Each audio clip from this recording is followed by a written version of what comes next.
with a theme pointing to healthy diets for a zero hunger world. So what are healthy diets, and are they even affordable? Well, to help us unpack this, I'm now joined from our Cape Town studios by Bianca Tromp, who's a dietitian from the Heart and Stroke Foundation. Bianca, thanks very much indeed for joining us. Welcome to the program. Thanks, Peter. All right, so the theme this year, interestingly, for World Food Day is healthy diets. And, you know, we often think about healthy diets, and a lot of us, I don't know, rightly or wrongly, believe that a healthy diet actually is an expensive one, and that's why poor people end up with the malnutrition issues. So definitely this year, with the theme Healthy Diets for a Zero Hunger World, what I like about the theme that they chose this year is that it doesn't only speak to the quantity of food that we consume, but also the quality of food. Because I think a lot of the time when we think of a diet, we think of restricting foods, and we don't necessarily think of the nutritional value of foods that we actually include in diets. And it is definitely a misperception that healthier foods are more expensive. We can also have less expensive healthy foods. All right, let's unpack what a healthy diet must comprise of, and then we'll decide what kind of things we can buy. Yes, so the South African food-based dietary guidelines have been created to guide us as South Africans to make healthier food choices. So they start off by saying to eat a variety of foods. So this basically means that different foods have different nutritional compositions, and therefore we should try and eat a variety of food to meet all our vitamin and mineral requirements. But then they also state that we should reduce the amount of salt, saturated fat and sugar in our diets, and rather include whole grains, including legumes, soy, nuts and seeds, and including plenty of fruits and vegetables. All right, so we also talk about sources of these kinds of foods. Meat isn't something we can all afford every day, but protein's important. What do we do? Yeah, so that's definitely one of the factors that people usually ask, because when you're doing your shopping, meat or the protein source is definitely the most expensive in your trolley. So we can look at cheaper alternatives that are just as nutritious as meat can be. So we're thinking of vegetable-based proteins like chickpeas, legumes like your split peas and lentils, nuts. You can also think of other animal products like milk or dairy products, and then also eggs are great sources of protein that aren't as expensive as your meat and your chicken. Then tinned fish is also a lot more affordable option to have instead of having fresh fish. All right, so there's this big debate about to carb or not to carb. Please guide us so that, you know, we stay healthy, but also buying food that's readily available. So this year, and we're actually in the middle of National Nutrition and Obesity Week, and the theme for this year is to make whole foods a way of life.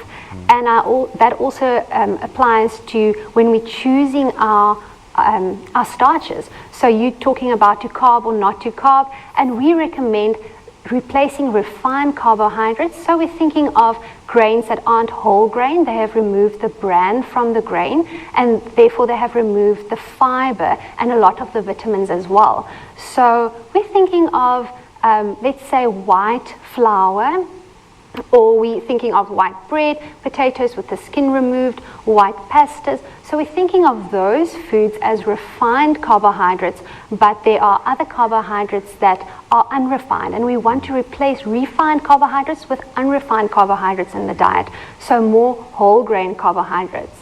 All right, so one of the staples of the continent, not just South Africa, is maize.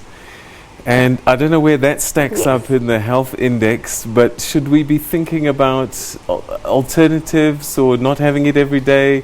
What's your take on pap? So definitely I think pap is a staple food, and we can't get away from that. But there are different ways to make your pap more healthy, and when you are including pap, not to make it the biggest portion of your meal, But when you're having pap, there's also a way to reduce the glycemic index of pap. And we want your food to be as low GI as possible. So to reduce the glycemic index of pap, we recommend people let the pap cool down before eating it, because that actually reduces the glycemic index. But when including other staple foods like bread, to rather have a low GI or a whole wheat brown bread instead of a white bread. When you're going to have your potatoes with the skin. Do not remove the skin when cooking the potatoes. And then also with rice, to have brown rice and maybe even include lentils into your rice as well. All right, so if we're limited to 2 or 3 meals a day, because life is like that sometimes, what should we make sure are on our plates? So I always try and make it as easy as possible. So I call it the 5-3-2. So for every day you need 5 fruits and vegetables. So that can be 3 fruit, 2 vegetables, 2 fruit, 3 vegetables, as long as you get your 5 a day. So that's the 5. Then the 3 a day is for dairy products.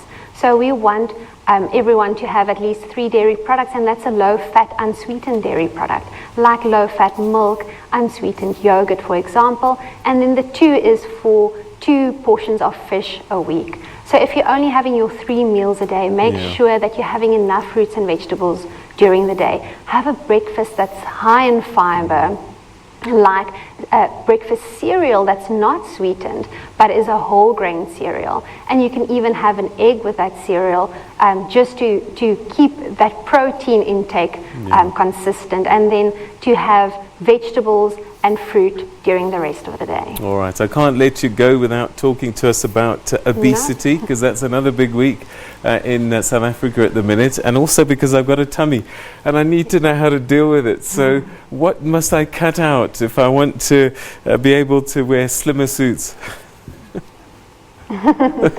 Yes, so it is National Obesity Week at this stage, and it's alarming that about 2 in 3 women and 1 in 3 men in South Africa are either overweight or obese. So I think it's definitely important to think about portion control when you're trying to lose weight. So there's 2 sides of the coin. On the one side, you want to think about what you're eating, and then on the other side, you want to think about how much you're eating. So not only to eat healthy foods, but to limit your portion sizes and to reduce the fats in your food, reduce the sugar, and for heart health, reduce the salt in your food as well. All right, so sugar is a big one, isn't it? That keeps coming up. It's definitely a massive contributing factor to the obesity crisis in South Africa, and especially sugar-sweetened beverages. Now we have the tax that's been implemented recently, and it has made our sugar-sweetened beverages a bit more expensive, and the idea is that consumers will be discouraged from buying and consuming these sugar-sweetened beverages. So, of course, replacing that with water or another beverage that's not sugar-sweetened will go a long way with reducing your waistline.